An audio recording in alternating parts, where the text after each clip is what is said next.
세상 사람들은 늘 불안에 휩싸여서 살고 있습니다. 평안함을 잃어버리고 걱정과 염려가 참 많죠. 지금처럼 불안한 경제 상황과 예측할 수 없는 사건과 사고 때문에 믿지 않는 사람들은 걱정과 고민이 정말 많습니다. 심지어는 지금 아무런 문제가 없어도 혹시 일어날지도 모르는 일 때문에 또 심각한 걱정과 염려에 빠져 있는 사람들도 있습니다. 미래에 대해서 이중, 삼중으로 대비하고 있으면서도 또 다른 문제가 생기면 어떡할까 노심초사하는 경우가 많죠. 그런 반면에 우리 그리스도인들은 참 태평하다 그런 생각이 듭니다. 그리스도인인 우리가 미래나 노후에 대해서 특별하게 안전한 대책을 가지고 있기 때문도 아니죠. 오히려 교회에 다니시는 분들이 미래에 대해서 더 준비가 안 되어 있는 경우가 많이 있습니다.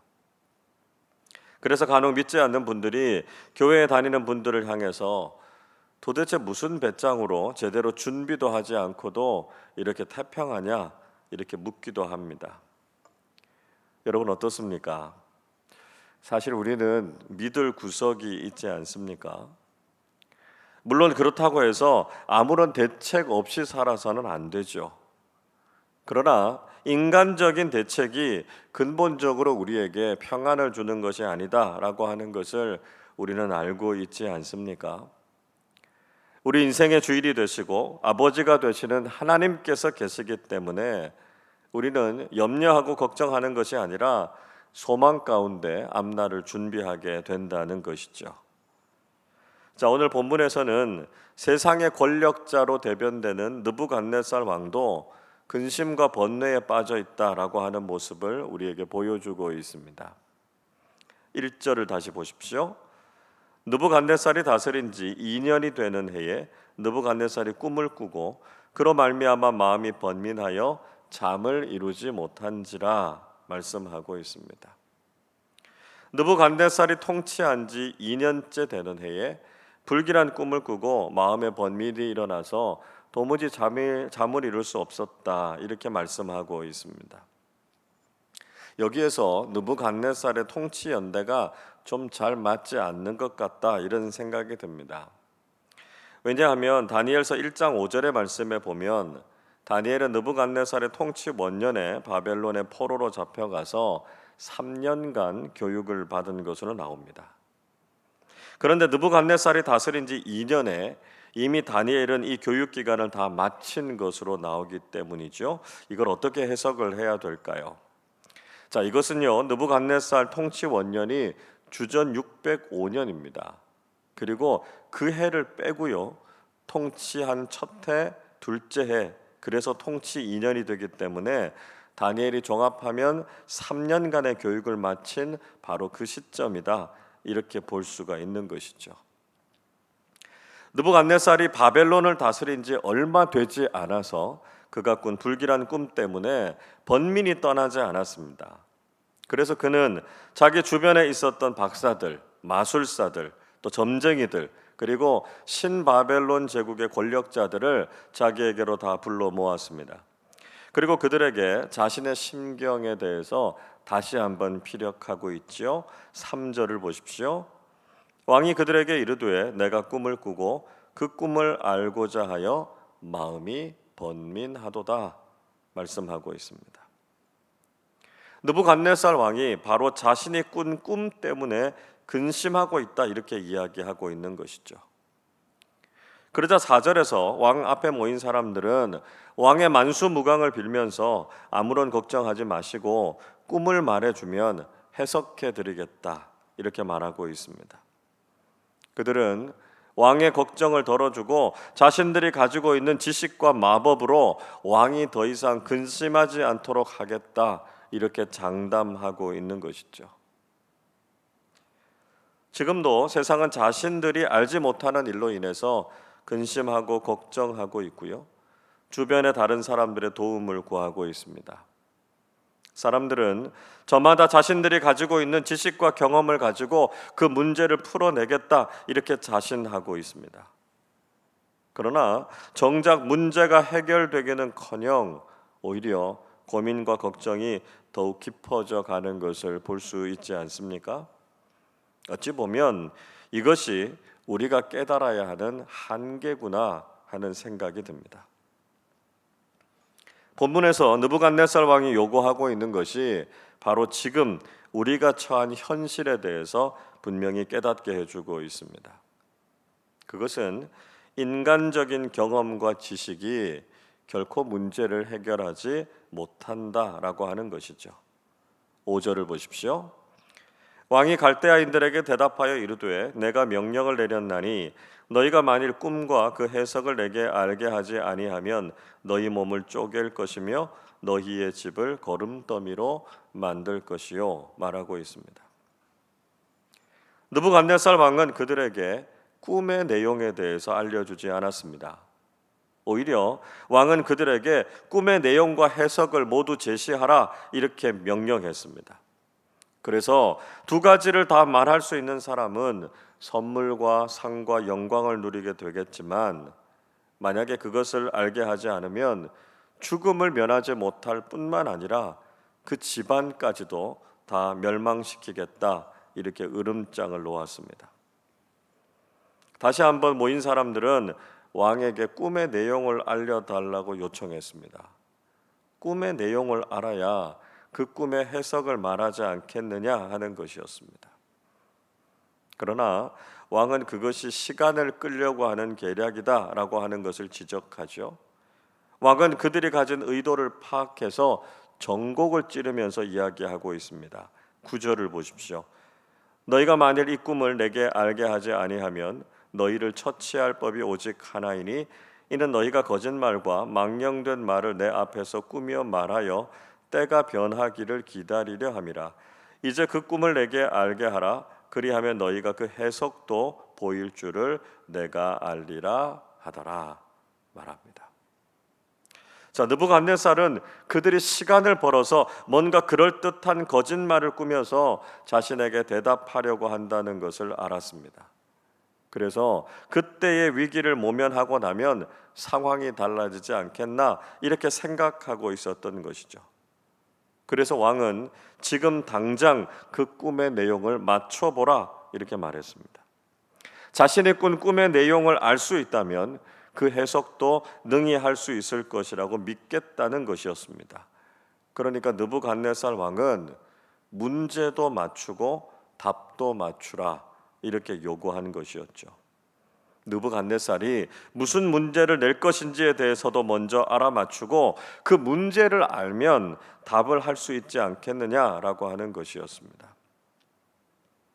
느부갓네살 왕이 한 뜻밖의 요구에 대해서 갈대아의 전문가들도 당황하지 않을 수 없었습니다. 10절 말씀 보시면 갈대아인들은 세상의 그 어떤 사람도 왕의 요구에 대해서 대답할 수 없을 것이다 이렇게 말했습니다.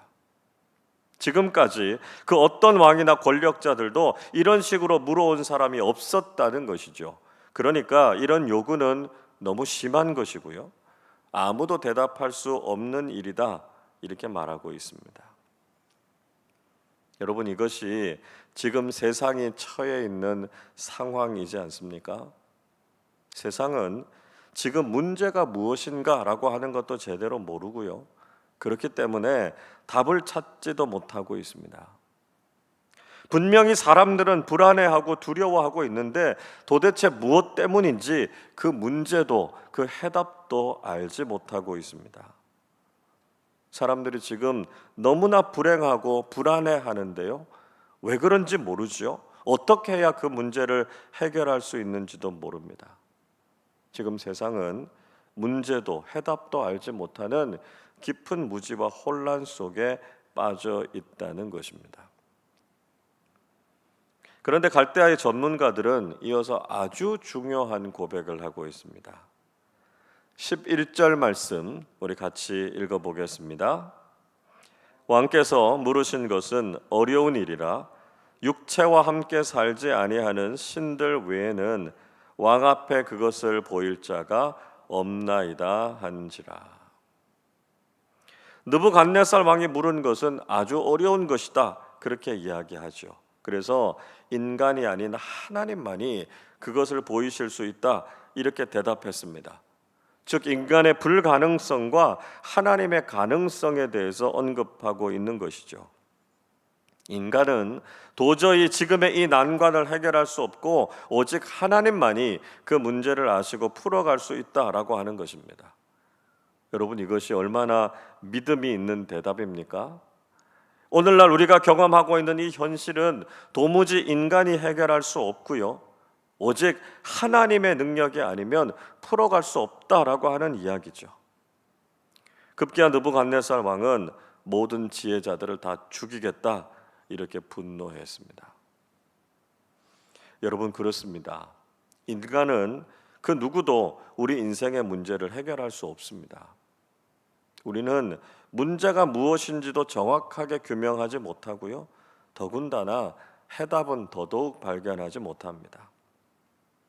왜 우리가 이렇게 불안하고 고민에 빠지게 되는지 그 이유를 알지 못하고요, 그렇기 때문에 해결책도 찾지 못하고 있습니다. 그러나 하나님께서는 우리에게 분명히 깨닫게 해주시죠. 우리가 불행한 근본적인 이유는 죄 때문입니다. 그리고 예수 그리스도를 통해서 이 죄의 문제를 해결하면 우리의 근본적인 문제는 다 해결된다는 것이죠. 우리가 그 어떤 인간적인 방법으로도 우리의 고민과 번뇌를 해결할 수 없습니다. 아무리 고행을 한다고 해도, 그 어떤 인간이 만들어낸 종교를 따른다고 해도 거기에서는 아무런 해결책을 찾을 수 없다는 것이죠. 오직 성경을 통해서만 우리 인생의 모든 문제와 근원이 바로 죄라는 것을 알게 되고요, 그 해결책이 예수 그리스도의 구속의 은혜밖에 없다라고 하는 것을 알게 되는 것입니다. 우리는 인생의 문제와 해답을 분명히 아는 지혜로운 그리스도인들이 되어야 합니다. 우리가 더 이상 죄의 문제로 불안해하거나 근심하지 말고 예수 그리스도의 보혈로 죄를 해결하고 참된 평안과 기쁨을 누려야 한다는 것이죠. 그리고 하나님만이 우리 인생의 문제를 풀어가시는 분이심을 고백하면서 오늘도 모든 것을 하나님께 맡기고 하나님만을 신뢰하는 삶을 살아가시기를 주님의 이름으로 축원합니다. 기도하겠습니다. 우리 인생과 역사의 주인이 되시는 하나님 아버지, 모든 것을 창조하시고 선하게 다스려 주심에 감사를 드립니다. 세상은 우리 인생의 근본적인 문제와 고민을 해결하지 못하고 불안해하고 근심에 빠져 있습니다.